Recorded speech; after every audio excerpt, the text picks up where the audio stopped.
पुणे से सीधा प्रसारण देख रहे थे, जहां पर कि वो पहुंचे हुए हैं और उन्होंने प्रेस को संबोधित किया और चुनाव आयोग की जो तैयारियां हैं उसके बारे में वो बात कर रहे थे। और अब हम शुरुआत कर लेते हैं खबर पर नज़र की, जिसमें अगले आधे घंटे तक हम अपने संवाददाताओं से उन खबरों पर जुड़ेंगे जिन खबरों पर रही है सभी की नज़र, और उसी पर नज़र रखी हमारे संवाददाताओं ने। सबसे पहले शुरुआत कर लेते हैं प्रधानमंत्री नरेंद्र मोदी के हिमाचल दौरे की बात करते हैं और हिमाचल के प्रचार की बात करते हैं। प्रधानमंत्री नरेंद्र मोदी हिमाचल के चुनावी दौरे पर आज रहे। कांगड़ा के बाद प्रधानमंत्री नरेंद्र मोदी ने हमीरपुर में भी सुजानपुर में एक जनसभा को संबोधित किया। अपने संबोधन में पीएम ने हिमाचल की जनता और वहां के मुख्यमंत्री जयराम ठाकुर की जमकर तारीफ की। उन्होंने कहा कि हिमाचल की जनता ने दोबारा जयराम ठाकुर की सरकार को बनाने का फैसला कर लिया है। जितना मैं हिमाचल को जानता हूं, यहां के लोगों को जानता हूं, ये कह सकता हूं कि इस बार हिमाचल के लोग खुद ही ये चुनाव लड़ रहे हैं, खुद ही चुनाव का नेतृत्व कर रहे हैं और दोबारा जयराम जी की सरकार बनाने का यहां हिमाचल की जनता ने फैसला कर लिया है। और सुजानपुर में प्रधानमंत्री नरेंद्र मोदी का वहां पूर्व सैनिकों ने खास स्वागत किया और साथ में जोरदार नारे भी लगाए। मोदी जी का स्वागत है, स्वागत है भाई, स्वागत है मोदी जी का स्वागत है, स्वागत है भाई, स्वागत है मोदी जी का स्वागत है, स्वागत है भाई, स्वागत है मोदी जी का स्वागत है, मोदी जी का स्वागत है, स्वागत है जी, स्वागत है मोदी जी का स्वागत है, जय श्री राम, मोदी जी का जय श्री राम। और प्रधानमंत्री ने एक बार फिर से इस दौरान हिमाचल के दौरे के दौरान मानवता की मिसाल पेश की। चंबी में चुनावी रैली में जाते हुए पीएम ने रास्ते में जा रही एम्बुलेंस के लिए अपने काफिले को रोक दिया और पहले चिकित्सा वाहन के लिए रास्ता साफ कर दिया।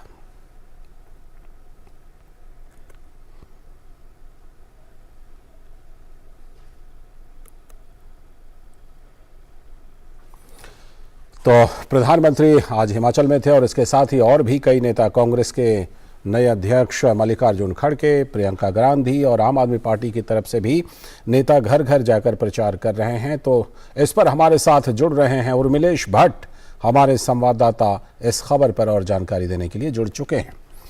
उर्मिलेश, सबसे पहले प्रधानमंत्री के दोनों रैलियों की बात करते हैं। प्रधानमंत्री ने कहा कि इस बार हिमाचल की जनता खुद चुनाव लड़ रही है और जो एक परंपरा, एक रिवाज रही है कि वहां पर सरकार बदल जाती है, उस रिवाज को हिमाचल की जनता तोड़ने वाली है। प्रधानमंत्री ने क्या खास इस चीज को लेकर के कही और प्रधानमंत्री ने किस तरह से हिमाचल के लोगों से जुड़ने की कोशिश की? उर्मिलेश। जी लालचंद, बिल्कुल आज का दिन कह सकते हैं कि क्योंकि अब जब महज कुछ ही घंटे बाकी हैं चुनाव प्रचार बंद होने में, ये 10 तारीख को शाम को 5 बजे चुनाव प्रचार थम जाएगा। लिहाजा उसके हिसाब से अगर बात की जाए तो आज प्रधानमंत्री नरेंद्र मोदी ने यहाँ पर 2 जनसभाएं को संबोधित किया, एक तो कांगड़ा जिले के चंबी में और दूसरा जो है हमीरपुर में। तो इस तरीके से प्रधानमंत्री जब भी जो है आते हैं यहाँ पर हिमाचल में या कहीं पर भी जनसभा करते हैं तो उनका जो है एक खास चिरपरिचित जो अंदाज होता है लालचंद जी, उसमें जनता से सीधा वही की भाषा में कहीं ना कहीं वो जुड़ने की कोशिश करते हैं। और वैसा ही उन्होंने आज भी किया है जनसभा में। जब कांगड़ा में थे तो सीधा सीधा या हिमाचल की जो भाषा है कांगड़ी भाषा, उसमें जो है बोल करके सीधा संवाद करने की जो है यहाँ पर बात की है, सीधा संवाद किया है तमाम भारतीय जनता पार्टी के कार्यकर्ताओं से। और साथ ही एक बात और है लालचंद जी की, प्रधानमंत्री ने इस पूरी रैली में कहा है कि जहां उन्होंने भारतीय जनता पार्टी के जो डबल इंजन की सरकार है उसके तमाम विकास कार्यों को गिनाया है, वहीं दूसरी तरफ उन्होंने जो है कांग्रेस पार्टी पर भी तीखा हमला किया है। उन्होंने कहा है कि अगर भारतीय जनता पार्टी आम आदमी के बारे में सोचती है तो कांग्रेस वहीं दूसरी तरफ कहीं ना कहीं अपने जो खास है उनके बारे में सोचती है और भ्रष्टाचार में लिप्त रहती है। लिहाजा इस तरीके से उन्होंने जहां एक तरफ कांग्रेस पे तीखा प्रहार किया लालचंद जी, वहीं दूसरी तरफ कहीं ना कहीं जो है भारतीय जनता पार्टी के जो प्रत्याशी थे उनके पक्ष में भी वोट मांगा। दूसरी तरफ अगर बात की जाए जो कांग्रेस के जो राष्ट्रीय अध्यक्ष हैं मल्लिकार्जुन खड़गे, उन्होंने भी आज जो है हिमाचल में जो है कांग्रेस के प्रत्याशियों के पक्ष में जो है जनसभा की है और वोट मांगा है, जनसंपर्क अभियान किया है। लेकिन सबसे बड़ी बात यह है लालचंद की जहां कांग्रेस और भाजपा लगातार जो है अपने चुनाव प्रचार कर रही है, वहीं दूसरी तरफ आम आदमी पार्टी कहीं ना कहीं जैसे जैसे जो है मतदान के दिन नजदीक आती रहे वैसे वैसे आम आदमी पार्टी जो है मैदान से धीरे धीरे जो है बाहर होती रही चुनावी मैदान से। ऐसे में तमाम जो राजनीतिक विश्लेषक है उनका मानना है कि आम आदमी पार्टी जितने जोर शोर से जो है शुरुआत में यहाँ आई थी, अब उसके कोई भी नेता यहाँ पर नहीं दिखाई दिए, क्योंकि अब जब आखिरी जो है दौर में चुनाव है जो है 10 तारीख को शाम को 5 बजे चुनाव प्रचार बंद हो जाएगा। ऐसे में आम आदमी पार्टी जो है चुनाव मैदान से बाहर दिखती है और केवल महज जो है ये कह सकते हैं कि चुनाव में जो है विधानसभा चुनाव में उपस्थिति मात्र जो है खड़ी है। और जो चुनावी पंडित हैं लालचंद जी, उनका मानना है कि कांग्रेस और भारतीय जनता पार्टी में मुख्य मुकाबला है। भारतीय जनता पार्टी जहां जो है रिवाज की बात करती है, रिवाज बदलने की बात करती है और उदाहरण देती है कि उत्तर प्रदेश, उत्तराखंड सहित तमाम कई राज्यों में जो है हमने ये रिवाज बदला है, वहीं जो है जो कांग्रेस है वो परंपरा को जारी रखने की बात करती है। लेकिन परंपरा जारी रखने की एक बात और भी है लालचंद जी की मंगलवार को यहाँ पर कांग्रेस के जो तमाम जो नेता थे, बड़े नेता थे, कई 1 दर्जन के आसपास नेता थे, उन्होंने भारतीय जनता पार्टी का हाथ थाम लिया। तो ऐसे में जब चुनाव प्रचार बंद हो रहा हो, मतदान का कुछ समय बाकी हो और जो कांग्रेस के जो लोग हैं भारतीय जनता पार्टी में शामिल हो रहे हो, तो परंपरा को जारी रखने पर कहीं ना कहीं जो है लोगों को शक होगा और रिवाज बदलने की जो बात कर रहे हैं उन पे कहीं ना कहीं पुख्ता विश्वास होगा। और मिलेश, जैसे भारतीय जनता पार्टी का हम जानते हैं कि डबल इंजन की सरकार, वो अपने परफॉर्मेंस पर जा रहे हैं, वो ये भी हवाला दे रहे हैं कि हम 4 राज्यों में वापस आए तो हिमाचल में भी हमने अच्छा काम किया, ऐसा वो दावा कर रहे हैं। कांग्रेस का आपने जिक्र किया, कांग्रेस के कई नेता भारतीय जनता पार्टी में शामिल हो गए। कांग्रेस के बड़े बड़े नेता प्रचार में भी आज मल्लिकार्जुन खड़गे गए, उसके पहले प्रियंका गांधी के हाथ में ही था। ऐसे में क्या कांग्रेस की उम्मीदें जो है वो पूरी तरह से एंटी इनकम्बेंसी पर ही टिकी हुई है और उनकी जो स्ट्रेटजी है, उनकी रणनीति पूरी तरह से वहीं तक सीमित है क्या? लालचंद जी, जब से जो है हिमाचल का रण शुरू हुआ है तब से यहाँ पर जो अगर राष्ट्रीय नेताओं की बात की जाए तो प्रियंका गांधी ने ही अकेला जो है मैदान संभाल रखा था। वही यहाँ पर रोड शो कर रहे थे, वही यहाँ पर जनसभा कर रहे थे, वही यहाँ पर जो है लोगों से जनसंपर्क अभियान जो है कर रहे थे, बातचीत कर रहे थे।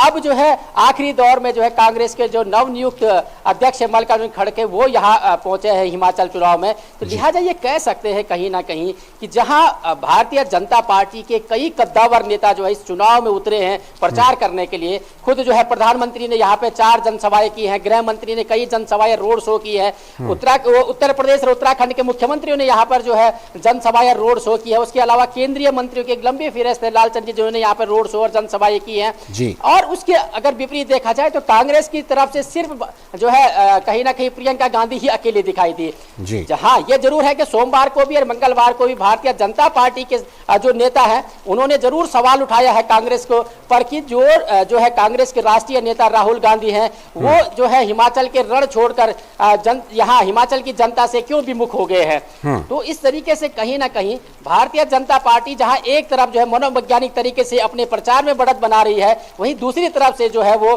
कांग्रेस पर भी उतनी ही आक्रामक हो रही है। लालचंद जी जी बिल्कुल, बहुत बहुत शुक्रिया उर्मिलेश जुड़ने के लिए। आगे भी हम आपसे लगातार जानकारी लेते रहेंगे हिमाचल प्रदेश चुनाव से जुड़ी खबरों के ऊपर। और फिलहाल बात कर लेते हैं गुजरात की भी, क्योंकि वहाँ पर भी चुनाव होना है।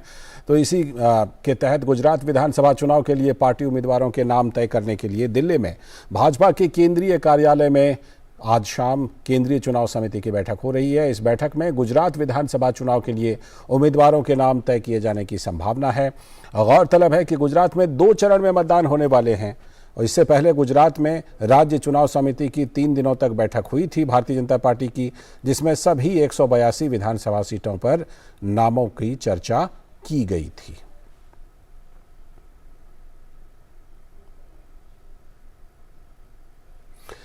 हमारे संवाददाता शैलेंद्र मिश्र हमारे साथ जुड़ रहे हैं। शैलेंद्र मिश्र इस समय जुड़ चुके हैं हमारे साथ। शैलेंद्र, ये बताइए कि भारतीय जनता पार्टी की ये बैठक काफ़ी अहम है, प्रधानमंत्री नरेंद्र मोदी भी इसमें पहुंचने वाले थे। क्या प्रधानमंत्री पहुंच चुके हैं और क्या बैठक शुरू हो चुकी है? देखिए, तकरीबन 7 बजे बैठक शुरू होगी, जब प्रधानमंत्री नरेंद्र मोदी 6:30 बजे के बाद यहाँ पर पहुँचेंगे। हम जानते हैं कि औपचारिक तौर पर बताया गया है कि 6:30 के बाद ये बैठक शुरू होगी।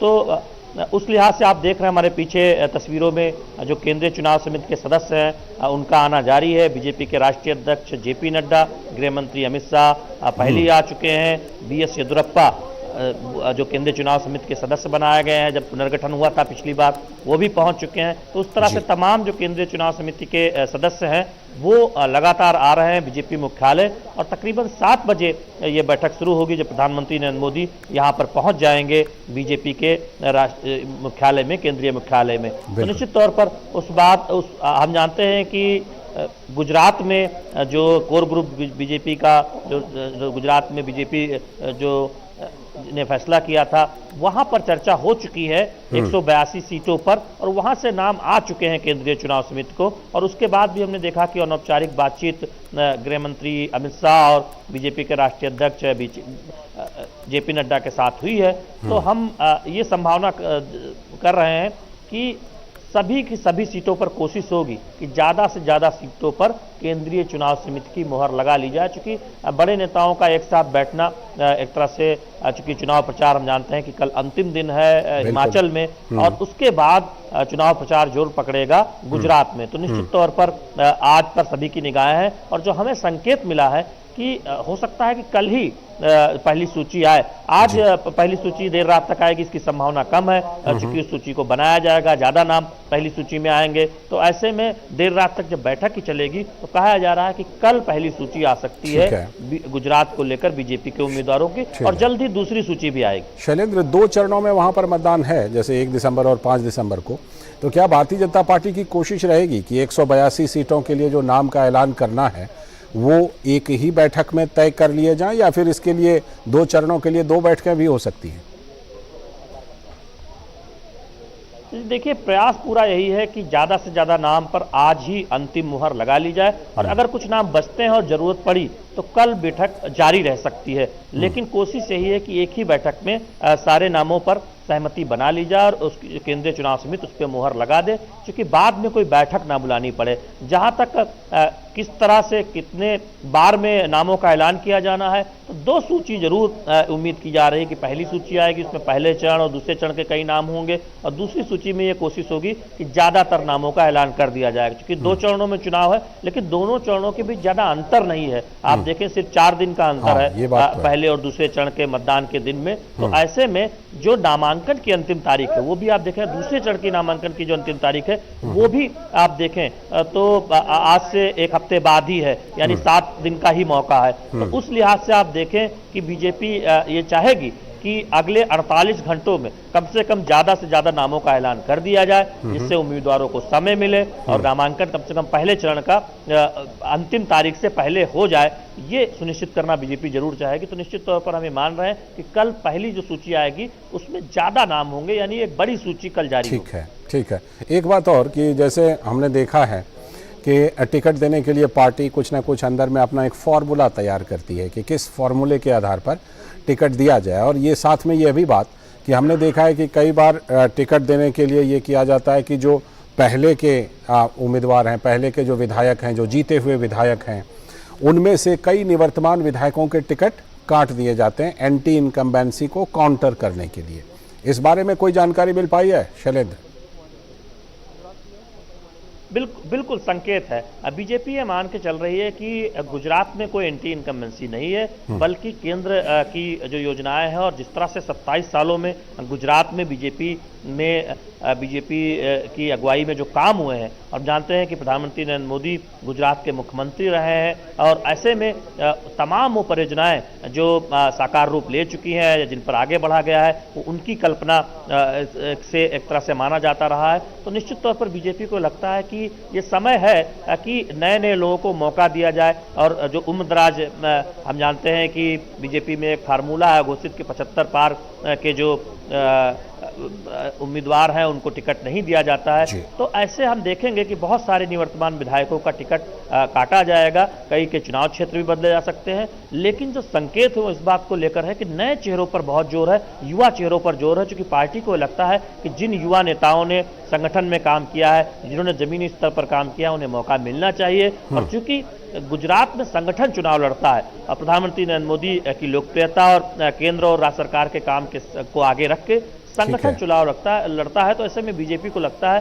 कि ज्यादा से ज्यादा युवाओं को मौका दिया जाना चाहिए। तो इसमें कोई आश्चर्य नहीं होगा कि अगर आप बड़ी संख्या में देखेंगे कि निवर्तमान विधायकों, यहां तक कि गुजरात में कभी न कभी मंत्री रहे लोगों का टिकट कट सकता है, या फिर उनसे कहा जा सकता है कि वो संगठन के लिए काम करें, पार्टी के लिए काम करें, इस बार चुनाव न लड़ें। बिल्कुल, मैंने दरअसल जिक्र इसलिए किया था क्योंकि जो स्थानीय स्तर पर विधायकों के खिलाफ कुछ न कुछ असंतोष रह जाते हैं कुछ विधायकों के खिलाफ, तो उसको भी एक फार्मूला बना करके काटा जा सकता है टिकट। बहुत बहुत शुक्रिया वैसे जुड़ने के लिए, आगे भी आपसे जानकारी लेते रहेंगे शैलेंद्र।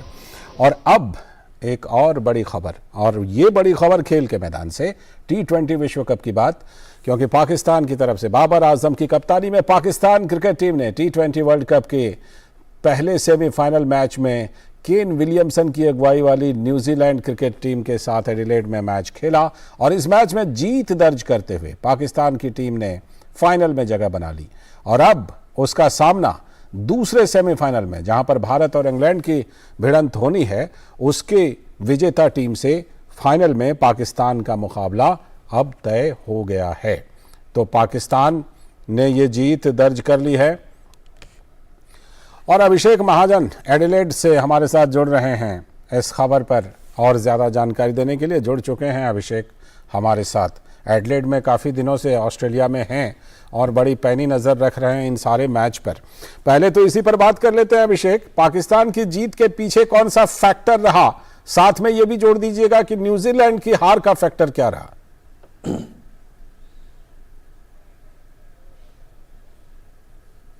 बिल्कुल लालचंद जी, सबसे पहले पाकिस्तान के 4 खिलाड़ी जो हम कहते हैं कि बड़े मैच विनर्स हैं, वो चारों खिलाड़ी इस मैच में चले।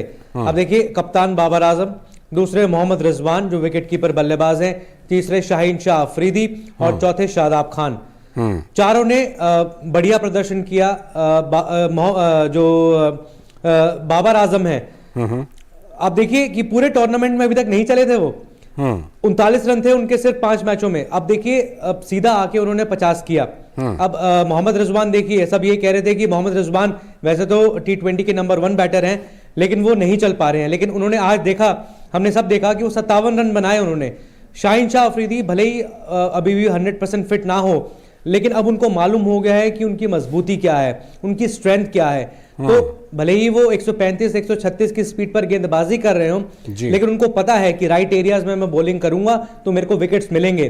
शादाब खान, हम कह सकते हैं कि पिछले 2-3 मैचों में चाहे गेंदबाजी हो, चाहे बल्लेबाजी हो, चाहे फील्डिंग हो, उन्होंने कमाल का प्रदर्शन किया है। आज भी अगर गेम पलटा तो डेवॉन कॉनवे जो न्यूजीलैंड के बल्लेबाज ने, अच्छी खासी साझेदारी हो रही थी उनकी केन विलियमसन के साथ, लेकिन जो रनआउट था शादाब खान का, उसने शायद गेम को बदल दिया। वो टर्निंग पॉइंट साबित हुआ। न्यूजीलैंड की शुरुआत ज्यादा अच्छी नहीं हुई थी, 59 पे 3 उनके आउट हो गए थे। उसके बाद केन विलियमसन और डेवन कॉनवे की अच्छी साझेदारी हो रही थी, लेकिन शादाब के रनआउट के बाद वो सब चेंज हो गया। उसके बाद डैरल मिचेल ने 50 किए, 53 किए उन्होंने, अच्छी बल्लेबाजी की, न्यूजीलैंड का कमबैक हुआ। और केन विलियमसन को शायद यही लग रहा था कि ये पार स्कोर है, लेकिन जिस तरह से पाकिस्तान ने बल्लेबाजी की, वो ऐसा ही लग रहा था कि सिडनी की जो पिच है वो पहली पारी में बिल्कुल अलग थी और दूसरी पारी में बिल्कुल अलग थी। पाकिस्तान को जो दिक्कतें न्यूजीलैंड को हो रही थी, वो पाकिस्तान को बिल्कुल भी दिक्कत नहीं हो रही थी खेलने में। ये तारीफ करनी होगी बाबर आजम की और मोहम्मद रिजवान की। हालांकि उनके 2-3 विकेट लास्ट में जरूर निकल गए, मैच आखिरी ओवर तक जरूर गया, लेकिन हम कह सकते हैं कि जैसा मेलबर्न का वेदर अनप्रेडिक्टेबल है, वैसा ही पाकिस्तान की जो परफॉर्मेंस है वो अनप्रेडिक्टेबल है। लालचंद जी, किसने सोचा था कि पाकिस्तान फाइनल में जगह बनाएगी? बिल्कुल। उसके बाद जब वो जिम्बाब्वे से हारे थे, ठीक है, जिम्बाब्वे से हार गए, बांग्लादेश के साथ भी करीबी मुकाबला हुआ, उसके बावजूद उसके बाद न्यूजीलैंड को हराना और फाइनल में जगह बनाना, ये जितनी तारीफ की जाए पाकिस्तान की उतनी कम। अभिषेक, इसीलिए शायद कुछ लोग कहते भी हैं कि पाकिस्तान जो है वो किस्मत के सहारे फाइनल में पहुंचा है, और इसी तरह की बात उनके लिए 1992 के लिए भी कही जाती है। खैर जो भी हो, पाकिस्तान फिलहाल फाइनल में है, ये तो पक्का हो गया। लेकिन भारत और इंग्लैंड, इनके बीच जो सेमीफाइनल होना है, अभिषेक जरा ये कुछ अपने तजुर्बे से बताइए कि भारत को किन चीजों का इंग्लैंड के खिलाफ खास तौर पर ध्यान रखना पड़ेगा।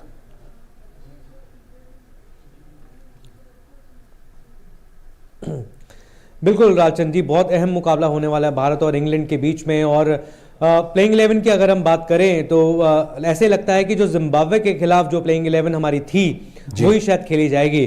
जिसका मतलब साफ तौर पे ये हुआ कि ऋषभ पंत और अक्षर पटेल, जो ये बातें कही जा रही थी कि शायद 2 बदलाव देखने को मिले, लेकिन लगता ऐसा ही है। प्रैक्टिस सेशन जो मैच से एक दिन पहले उसको आधार बनाया जाए और रोहित शर्मा की प्रेस कॉन्फ्रेंस को अगर आधार बनाया जाए तो लगता यही है कि सेम प्लेइंग 11 के साथ उतरेगी टीम इंडिया। ध्यान किस चीज का रखना होगा? रोहित शर्मा बल्लेबाजी से इतना अच्छा प्रदर्शन नहीं कर पाए हैं। 53 रन जरूर किए थे उन्होंने नेदरलैंड्स के खिलाफ, लेकिन बाकी आप मुकाबले देखें तो रोहित शर्मा जिस तरह की उनका रेपुटेशन है उस तरह की बल्लेबाजी नहीं कर पाए हैं। केएल राहुल अच्छी बात है, फॉर्म में लौट आए हैं। विराट कोहली बढ़िया कर रहे हैं। सूर्य कुमार यादव अच्छी फॉर्म में हैं। ऋषभ पंत अगर खेलते हैं तो उनका रोल काफी अहम होने वाला है, क्योंकि एडिलेड का आप विकेट देखें तो सब कॉन्टिनेंट जैसा विकेट है और ये यूज पिच है। हमने दर्शकों को बता दें कि यूज पिच है। यूज पिच का मतलब है कि जो पिछले गुरुवार को जो मुकाबला हुआ था न्यूजीलैंड और आयरलैंड के बीच में और ऑस्ट्रेलिया और अफगानिस्तान के बीच में, वो इसी विकेट पर हुआ था, जिसका मतलब साफ तौर पर यह हुआ कि विकेट जो है वो करेगा। लेकिन अक्षर पटेल को रोहित शर्मा, भारतीय टीम के कप्तान, उन्होंने बैक किया है। उन्होंने कहा है कि उनको ज्यादा मौके नहीं मिले हैं पूरे टूर्नामेंट में गेंदबाजी करने के। सिर्फ नेदरलैंड्स के खिलाफ उन्होंने 4 ओवर जो पूरा कोटा होता है उसको पूरा किया था जी। अक्षर पटेल खेलेंगे ऐसा लगता है। युजवेंद्र चहल को वेट करना पड़ेगा। ऋषभ पंत खेलेंगे और लगता है दिनेश कार्तिक के ऊपर खेलेंगे, क्योंकि जैसा प्रदर्शन किया दिनेश कार्तिक ने 3 मैचों में, टीम मैनेजमेंट उनसे खुश नहीं है। तो लगता है कि सेम प्लेइंग 11 के साथ जाएंगे। एडिलेड की जो बाउंड्रीज की बात करें लालचंद जी, स्क्वायर बाउंड्रीज जो होती है, साइड की बाउंड्रीज है, वो छोटी हैं। शायद ये भी कारण हो सकता है कि ऋषभ पंत के साथ वो जाना चाहें। Left handed batsman team India की बैटिंग लाइनअप में कोई नहीं है, तो ये भी एक बड़ा कारण हो सकता है कि ऋषभ पंत को खिलाया जाए। और रोहित शर्मा ने प्रेस कॉन्फ्रेंस में साफ किया कि ऋषभ पंत के लिए भी अनफेयर होता अगर उनको हम सीधा सेमीफाइनल में उतार देते, तो इसलिए उनको पहले जिम्बाब्वे के खिलाफ उतारा गया, गेम टाइम दिया गया। और लगता यही है कि स्कीम ऑफ थिंग्स में अब ऋषभ पंत है ना कि दिनेश कार्तिक। तो सेम प्लेइंग 11 के साथ टीम इंडिया लगता ऐसे ही है कि उतरेगी, जो जिम्बाब्वे के खिलाफ खेली थी। और पलड़े की बात की जाए तो दोनों के बीच में 22 मुकाबले खेले गए हैं भारत और इंग्लैंड के बीच में। T20 की मैं बात कर रहा हूं, 12 मुकाबले भारत जीता है, 10 इंग्लैंड जीता है। और T20 वर्ल्ड कप की बात की जाए कि दोनों के बीच में 3 मुकाबले खेले गए हैं, भारत 2 जीता है और इंग्लैंड 1 जीता है। लेकिन रोहित शर्मा ने आज प्रेस कॉन्फ्रेंस में कहा कि हम उनको हल्के में नहीं ले सकते हैं। इंग्लैंड अच्छी टीम है। एलेक्स हेल हो गए, जोस बटलर हो गए, मोइन अली हो गए, आदिल रशीद हो गए, जिनको पिछले मैच में प्लेयर ऑफ द टूर्नामेंट मिला था, मार्क वुड हो गए। तो हल्के में नहीं लिया जा सकता, लेकिन यहां पर फेवरेट हम कह सकते हैं कि भारतीय टीम जरूर है, क्योंकि मोमेंटम उनके साथ है। अभिषेक, अभी से यहाँ पर, क्योंकि भारत और पाकिस्तान के बीच जब कभी भी फाइनल होता है तो बड़ा हाई वोल्टेज मैच होता है, तो उसकी चर्चा यहाँ पर तो शुरू हो गई है कि हो सकता है कि भारत और पाकिस्तान फाइनल में भिड़ें। क्या ऐसी चर्चा वहाँ पर भी आप सुन पा रहे हैं क्या कि भारत और पाकिस्तान का हाई वोल्टेज फाइनल मैच हो सकता है?